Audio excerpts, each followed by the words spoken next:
C'est quoi ton appareil? C'est un argentique. Il date de 93.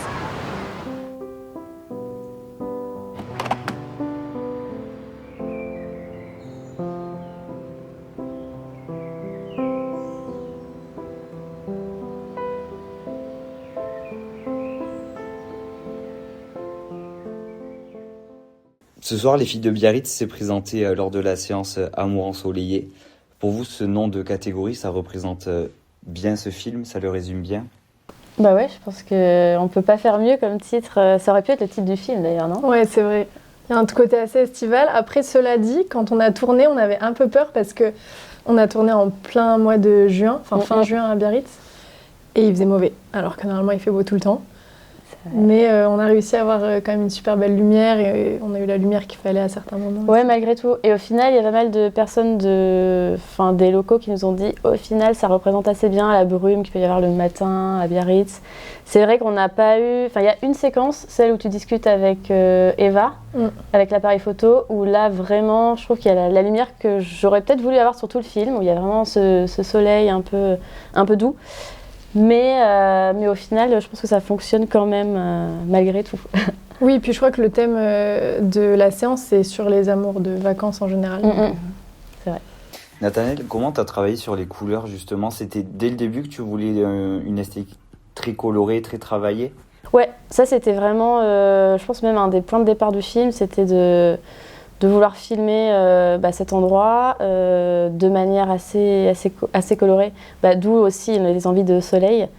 Et c'est vrai qu'avec Alexandre Vigier, qui est le chef opérateur, on a vraiment regardé des exemples d'autres films, on a vraiment partagé des références entre nous. Il y avait quand même la référence de Call Me By Your Name qui était pour moi la plus grande. Et d'ailleurs, je crois que sur le tournage de Call Me By Your Name, ils n'ont pas eu beaucoup de soleil. Et ils avaient plus de moyens que nous, donc ils ont mis beaucoup de projecteurs. Mais c'était vraiment la référence pour ce film. Ouais. Toutes les deux, comment vous avez commencé à travailler ensemble, à collaborer, et comment ça s'est passé sur le tournage, toutes les deux? Eh bien, je sais pas, ça a été une évidence, un peu quand j'ai reçu la tape du casting de Clotilde. C'était filmé à l'iPhone, c'était une image assez crade en fait au final. C'est pas moi qui ai fait la tape. Non, c'était une tape, c'est la directrice de casting, Nathalie, que je remercie d'ailleurs, qui en fait a filmé Clotilde comme ça, se présenter au bord de la mer. Et je sais pas, il y avait une énergie qui tout de suite m'a plu et je me suis dit, je crois qu'on a le personnage.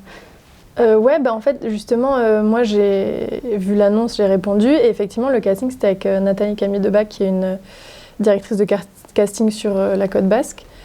Et on a fait le casting et c'était, tu vois, assez improvisé parce qu'en fait, elle me filmait donc avec son téléphone. On était sur la grande plage à Biarritz. Et c'était très en mouvement, c'était pas du tout figé. Et elle suivait pas du tout le texte que j'avais pour la tape. Donc c'était un truc assez vivant. Et donc moi, j'avais pas trop de contact avec pas du tout de contact avec Nathanaël à ce moment-là. Et ensuite, on s'est rencontrés toutes les deux. On a pris un café en plein cœur de Biarritz. On était aussi avec Emma, qui joue aussi dans le film, qui est une des surfeuses. Et il y avait un truc assez naturel. Et c'était trop sympa parce qu'après, Nathanaël m'a laissé son appareil argentique et elle m'a filmé un peu, déambulé dans les rues de Biarritz pour prendre des photos. Et ce jour-là, il faisait très beau. Donc c'était super. Et quand tu as répondu à l'annonce, tu avais quoi comme information sur le film? Est-ce qu'il y a des choses qui t'ont fait dire « Ah, j'ai envie de participer à ce projet » quoi? Moi, on m'a envoyé l'annonce, c'est une copine qui l'a vue sur Facebook qui m'a dit « Tiens, je sais que tu cherches des rôles dans le coin et tout ça ». C'était une annonce assez large parce que c'était « On cherche un court-métrage à Biarritz ». Et il y avait comme info que c'était surtout, ils recherchaient des surfeuses et une nageuse. Donc moi, j'ai postulé. Et la directrice de casting m'a répondu juste avec un petit mot en disant « Merci Clotilde, est-ce que tu surfes ?» Je surfe pas, mais j'avais pas envie de dire non. Du coup, j'ai dit oui, j'ai déjà surfé, c'était vrai. Mais j'ai dit j'ai déjà surfé, mais j'ai surtout fait 10 ans de natation de compétition. Donc c'est pour ça que j'ai postulé. Elle m'a dit parfait, tiens, voilà le casting pour le rôle d'Anouk. Et c'est comme ça que ça marche. Et après, comment ça s'est passé sur le tournage, la collaboration, toutes les deux? Comment vous avez travaillé? En fait, quand j'y repense, j'ai l'impression que ça a été très naturel, très fluide. Après, toi, tu as compris le rôle hyper vite. Enfin, j'ai l'impression que quand on s'est rencontrés la première fois, tu savais déjà qui était le personnage. Donc, en fait, ça a été vraiment évident et on a finalement assez peu communiqué sur le plateau. Mais après, on s'est donné des références en amont quand on s'est rencontrés sur justement les films qui inspiraient Nathanaël, qui sont moi aussi des films que j'aimais avec une esthétique assez contemplative, une ambiance vraiment très estivale. Et après, on a fait une répète aussi quand même à un moment avec les autres comédiennes. Mais c'est vrai que c'était assez naturel. Puis tout était dans un cadre assez naturel en général, avec les filles aussi, avec Emma, Inara et Eva. On a aussi fait une répète avec Cécile, qui joue la laborantine photo. Exactement, ouais. Et pareil, en fait, c'était vraiment... elle nous laissait de la place, puis elle nous donnait un peu des indications après de jeu, mais c'était assez naturel, donc c'était vraiment quelque chose de très fluide. Nathanaël, ça t'est venu d'où l'idée de placer la photographie au centre du récit ? C'était peut-être l'idée pour un premier film, je me suis dit de réfléchir un peu à ce que ça voulait dire, un peu faire des images. Et du coup, un peu de passer par le biais de la photographie, c'était un peu une façon pour moi de peut-être aussi commencer à faire un film en se protégeant derrière un appareil, en fait. Au final, je me cache derrière la caméra, mais aussi derrière l'appareil du personnage. Toi, Clotilde, le personnage que tu joues, c'est une fille très silencieuse, très discrète. Est-ce que tu es comme ça dans la vie ? Et deuxième question, plus en tant qu'actrice, comment on arrive à transmettre des émotions sans les mots ? C'est marrant que tu me poses la question parce que donc, la semaine dernière, le film était projeté à Montreuil et je suis venue le voir avec des copines qui ne l'avaient pas vu et qui m'ont dit c'est dingue parce que c'est pas du tout toi. Parce que en fait, le personnage est quand même assez timide, assez réservé.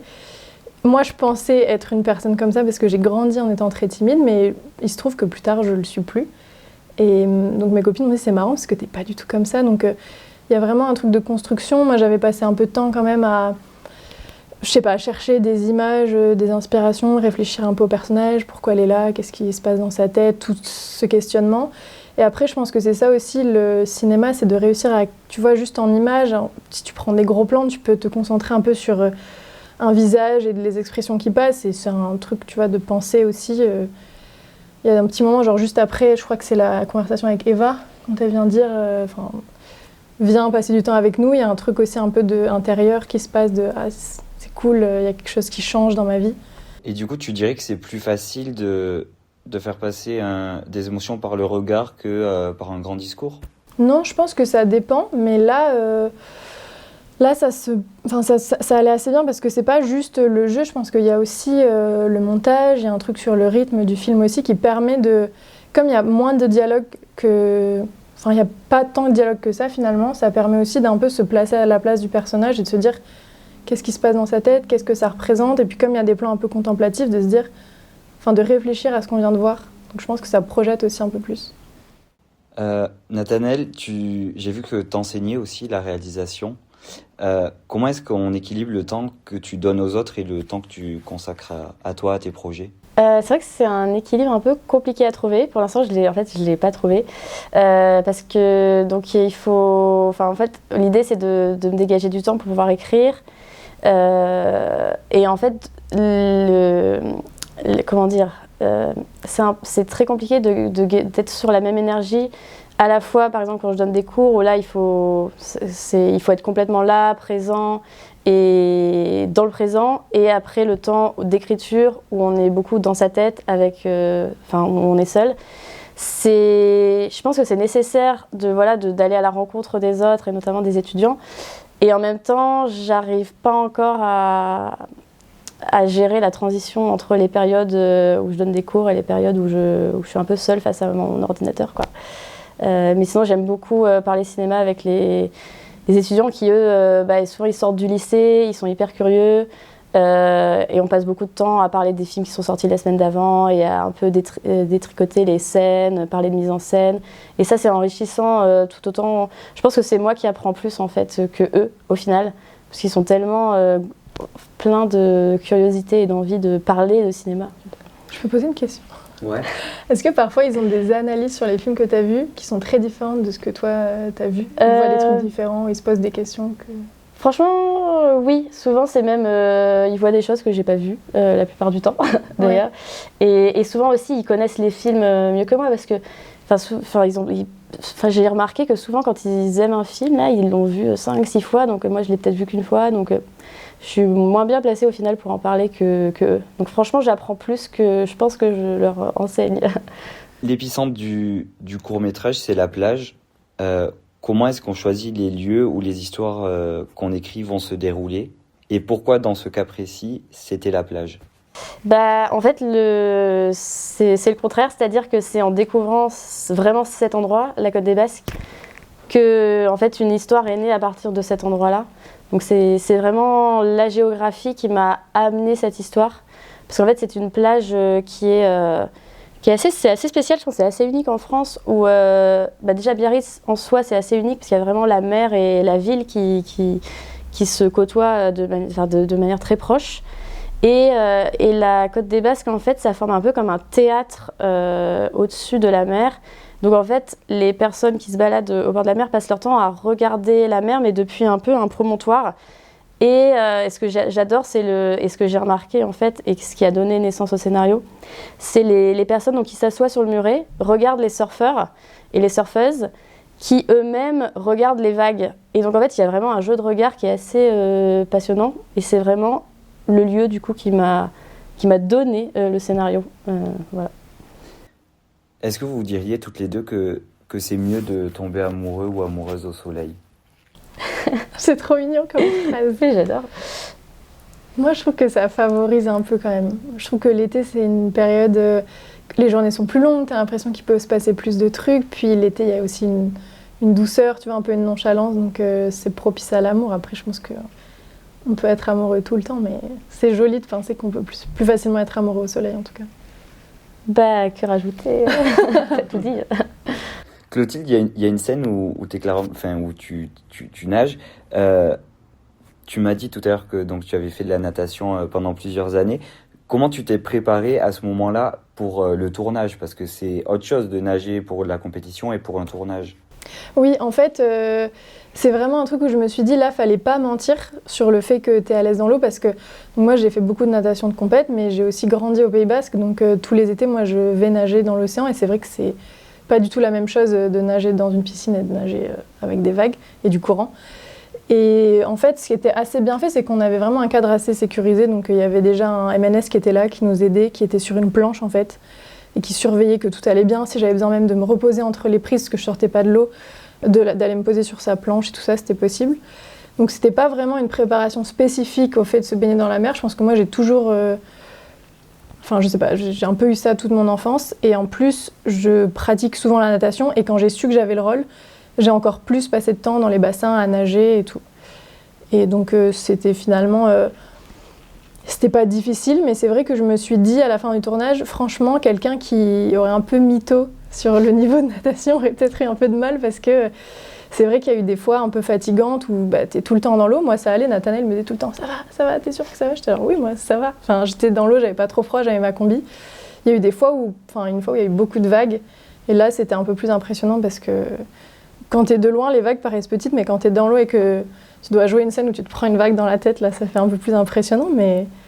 Non, c'était une préparation, je dirais, tu vois, assez continue à partir du moment où j'ai su que j'avais le rôle, avec en plus tout ce que j'avais fait avant. Et Nathanaël, côté technique, comment ces scènes elles ont été préparées et tournées? Alors, ouais, ça a été un gros enjeu du film, parce que ça prend presque la moitié du film, au final, les scènes aquatiques dans la longueur. Alors, il y a eu deux dispositifs différents. Il y a eu un dispositif où l'équipe était sur un bateau, et on filmait et on prenait le son depuis le bateau. Et il y a eu le dispositif où là, il y avait un cadreur qui était immergé avec Clotilde, et où là, donc moi j'étais pas là, personne n'était là, à part vous deux et les moniteurs autour. Et où là, en fait, finalement, c'était la confiance entre Clotilde et le cadreur. Et toi et Alexandre aussi. Oui, on a parlé en amont, on s'est dit, voilà, on a besoin de tel plan. C'est ce qu'il nous faut pour le film. Nous, on va pas pouvoir être là, donc on vous a remis tout le film entre vos mains, en fait. Et avec Nathan, vous avez finalement, vous êtes dirigé, vous avez dirigé le film à ce moment-là. Le film était entre vos mains, quoi.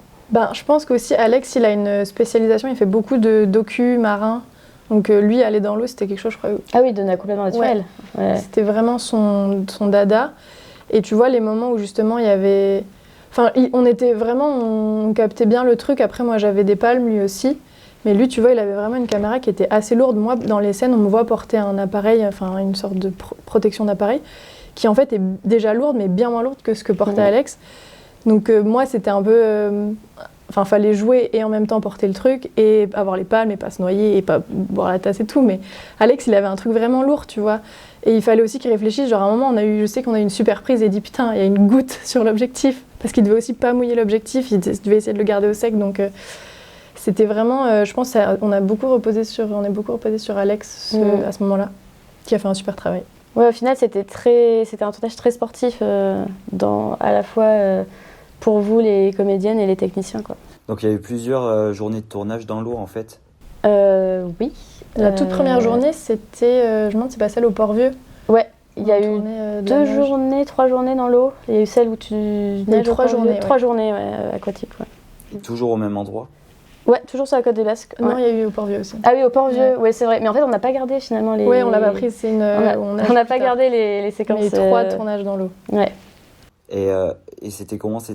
Donc il y a eu des moments où c'était toi toute seule, mais il y a eu un moment où les surfeuses, Clotilde et l'équipe de tournage s'est retrouvée dans l'eau. Ça devait faire quand même une sacrée équipe, quoi. En fait, on était du coup en équipe réduite au final parce que on était sur un bateau, on était limité en place au niveau du bateau. Donc par exemple, je me rappelle que la première assistante image et la première assistante son n'ont pas pu monter sur le bateau avec nous parce qu'on était limités. Et là, pour le coup, ouais, c'était assez épique parce que, en plus, j'ai été malade avec le mal de mer, donc c'était hyper compliqué. Mais ouais, là, du coup, il y avait le son qui était pris depuis le bateau. Alexandre, le chef opérateur, qui du coup, lui, est venu avec vous. Dans l'eau, il posait le boîtier sur une sorte de planche de natation en fait, pour essayer de stabiliser. Et parfois vous reculez. En fait, avec le courant, du coup, il y avait un peu de l'espace qui se créait entre le bateau et les comédiennes. Donc du coup, au niveau du son, ça devenait très compliqué de le capter. Enfin, ça a été assez épique. Mais au final, il n'y a pas du tout eu besoin de faire des post-synchro. On a gardé le son tel qu'il a été pris. Sur place, donc ça c'est assez génial pour le coup. Oui, c'est vrai parce qu'on n'avait aucun micro dans l'eau à part la perche. À part la perche. Et ça s'entend pas. Ça s'entend pas. Après, je pense qu'il y a eu un très beau travail de montage son et de mixage. Et ce soir, pour les spectateurs qui vont voir le film, est-ce qu'il y a une image ou un mot que vous aimeriez qu'ils retiennent en sortant de la projection?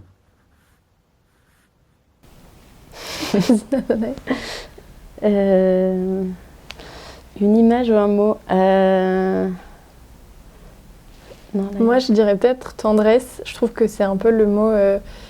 Je pense qu'autour du festival, en ce moment, c'est quand même un mot qui sera assez clé. J'ai pas vu les autres films, mais j'ai hâte de les découvrir. Et de ce que j'ai vu des teasers, j'ai l'impression que ça peut aller avec pas mal de certains des films. Et aussi parce que c'est un peu de tendresse à l'égard du personnage qui se découvre, un moment où on grandit un peu, aussi tendresse dans le regard quand on découvre son désir. Donc voilà. Tendresse. Merci beaucoup à toutes les deux. Ben merci. Merci.